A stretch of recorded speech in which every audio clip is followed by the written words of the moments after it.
Chapter 1. Blood on the Asphalt.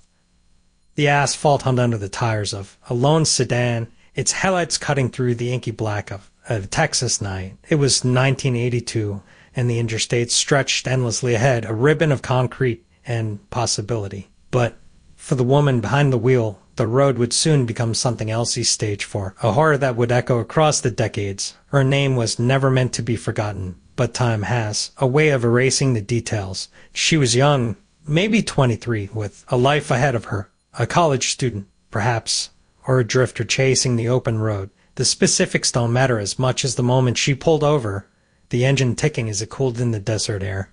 Maybe she needed gas. Maybe she was lost. Maybe she just needed to stretch her legs. The killer was already there. He moved like a shadow, a figure who knew how to blend into the night. The 1980s were a different era. No cell phones, no dash cams, just a vast, unmonitored sprawl of America's highways, a place where a scream could go unheard, where a body could disappear into the scrubland before dawn. The first blow was silent. The second was fatal. By the time the sun rose, she was gone. Not just dead, but erased. Her car, a 1978 Chevy Nova, sat abandoned near the shoulder, the key still in the ignition. The police would find her later, her body left in a ditch a mile from the road, her clothes torn, her face frozen in an expression of terror. This was the first kill, but it wouldn't be the last. The freeways of the 1980s were a killer's playground. Gas stations with flickering neon, rest stops with broken payphones, and long stretches of road where no one could hear you scream. The Phantom, though he wouldn't be called that for years, moved with methodical precision.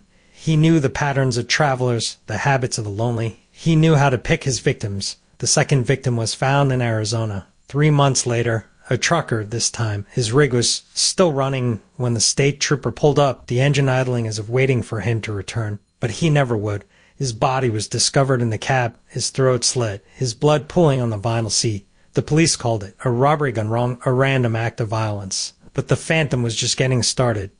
By 1984, the pattern was undeniable. A hitchhiker in New Mexico, her backpack still clutched in her hands. A salesman in Oklahoma, his briefcase empty, his wallet untouched. A college couple in California, their car found with the doors wide open, the radio is still playing. The media began to whisper about a highway killer. The FBI took notice, but the cases were spread too thin, the jurisdictions too fragmented. The Phantom was a ghost slipping through the cracks of the system.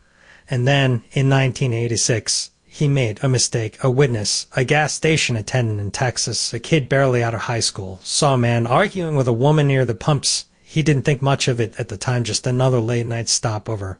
But when the woman's body was found the next morning, the attendant remembered the man's face. He was white, maybe 30, with a thin mustache and a way of moving that made the skin crawl. The police sketched a composite, but it was too vague. Too many men fit the description. The Phantom was still out there. The killings continued. A nurse in Nevada, a mechanic in Kansas, a mother of 2 in Missouri, each one left behind. A family, a life cut short, a story that would never be finished.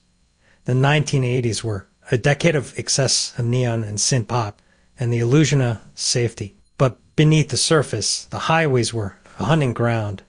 The Phantom was a predator, and the road was his domain. And then, just as suddenly as he had begun, he stopped. No more bodies, no more disappearances, just silence. The case went cold.